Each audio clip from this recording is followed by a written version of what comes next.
నమస్కారం. కెనడా లాంటి దేశాలకు మన తెలుగువాళ్లు చాలా మంది వెళ్తున్నారు కదా. అవునవును. అక్కడ వాళ్ళకి ఎదురయ్యే సవాళ్లలో ఇల్లు వెతుక్కోవడం ఒకటి. అది చాలా పెద్ద సమస్యగా మారుతోందని వింటున్నాం. నిజమే.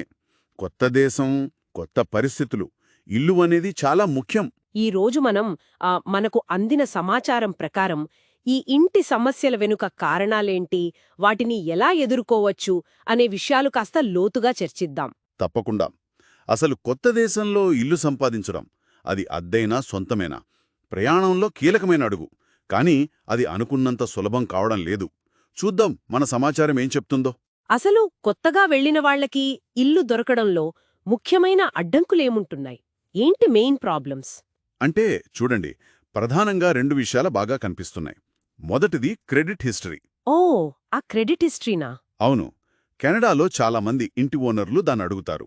అంటే మనం ఇంతకుముందు అప్పులు తీసుకుని సరిగ్గా కట్టామా లేదా అన్న రికార్డు. కొత్తగా వెళ్లిన వాళ్లకదెక్కడ ఉంటుంది కదా. అదే సమస్య. అది లేకపోవడం పెద్ద అడ్డంకి. ఇక రెండవది, పెద్ద నగరాల్లో అద్దెలు. వాంకూవర్, టొరంటో లాంటి చోట్ల అద్దెలు విపరీతంగా పెరిగిపోయాయి. అమ్మో, అంటే సొంత ఇళ్లే కాదు, అద్దెకు దొరకడం కూడా కష్టమేనా ఇప్పుడు? కష్టమే. కొన్నిసార్లు ఓనర్లు గ్యారెంటర్ కావాలంటారు. గ్యారెంటర్ అంటే? అంటే మన తరపున ఎవరో ఒకరు హామీ ఇవ్వాలి. లేదంటే 6 నెలల అద్దె ముందు కట్టండి అను అలా అడుగుతారు. బాపోయ్, అంత డబ్బా! అవును. ఇంకా దురదృష్టవశాత్తు కొన్నిసార్లు జాతి వివక్ష కూడా ఉందని సమాచారం చెబుతోంది. అదా, అది కూడా ఉందా? మన దగ్గరున్న కొన్ని రిపోర్ట్స్ ఆ విషయాన్ని సూచిస్తున్నాయి. ఇది సున్నితమైన విషయం, కానీ మనం మాట్లాడుకోవాలి. అలాగే భాషా సమస్యలు. అవును, ఇంగ్లీష్ లేదా ఫ్రెంచ్ సరిగ్గా రాకపోతే అప్పుడు సమాచారం తెలుసుకోవడం, ఓనర్లతో మాట్లాడటం, అగ్రిమెంట్లు చదివి అర్థం చేసుకోవడం, ఇవన్నీ కష్టమవుతాయి. నిజమే. ఇంకా అద్దె ఒక్కటే కాదు కదా, కరెంటు, వాటరు, హీటింగ్ బిల్లులు, అంటే యుటిలిటీస్, ఇంటర్నెట్, ఇవన్నీ అదనం. కొత్త ఇంటికి ఫర్నిచర్ కొనాలి. అన్నీ ఖర్చులే. అవును. పైగా కొన్నిసార్లు మోసాలు కూడా జరుగుతాయి. ఆన్లైన్లో చూసి వెళ్తే ఇల్లు సరిగ్గా లేకపోవడం, లేదా అసలు ఇల్లే లేకపోవడం. జాగ్రత్తగా ఉండాలి. మరి ఇన్ని సవాళ్లుంటే వీటిని అధిగమించడానికి కొత్తగా వచ్చిన వాళ్ళు ఏం చెయ్యొచ్చు వాళ్ల వైపు నుంచి? చెయ్యాల్సినవి చాలా ఉన్నాయి. అన్నిటికన్నా ముఖ్యం, వీలైనంత త్వరగా క్రెడిట్ హిస్టరీ బిల్డ్ చేసుకోవడం. అదెలా? బ్యాంకులో అకౌంట్ తెరవడం, ఒక క్రెడిట్ కార్డ్ తీసుకుని దాన్ని వాడుతూ బిల్లులు మొత్తం టైంకి కట్టేయడం. ఇది చాలా ముఖ్యం. వీలైతే ఆటో పేమెంట్స్ పెట్టేసుకుంటే మర్చిపోయే ఛాన్స్ ఉండదు. ఓకే, మంచి పాయింట్. ఇంకోటి ఆర్థిక ప్రణాళిక.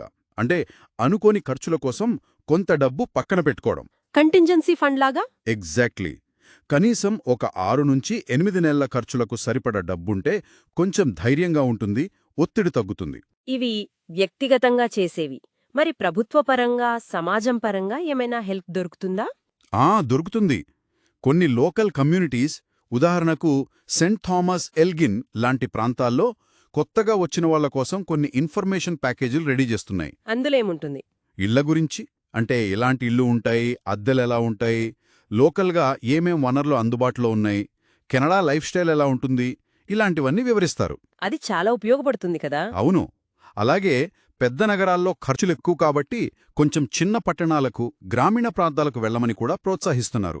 అక్కడ అద్దెలు తక్కువగా ఉండొచ్చు. అంటే ఆప్షన్స్ వెతుక్కోవాలి. అంతే.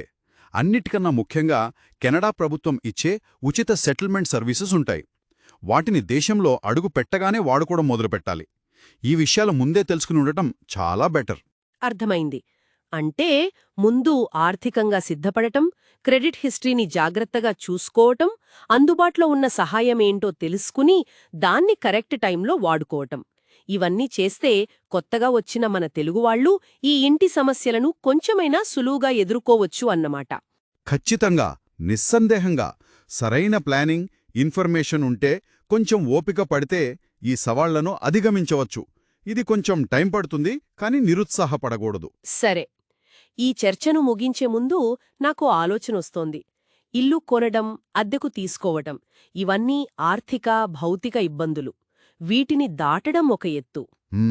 కాని కొత్త దేశం, కొత్త సంస్కృతి అంతా కొత్తగా ఉన్నప్పుడు ఇది నా ఇల్లు అనే ఒక ఇమోషనల్ కనెక్షన్, ఒక మానసిక భద్రత, ఆ ఫీలింగ్ రావడానికి వలస వచ్చిన వాళ్ళు లోపల ఎలాంటి పోరాటాలు చేస్తూ ఉండవచ్చు.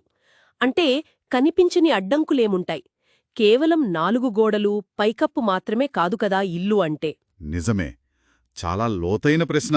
దాని గురించి కూడా ఆలోచించాలి.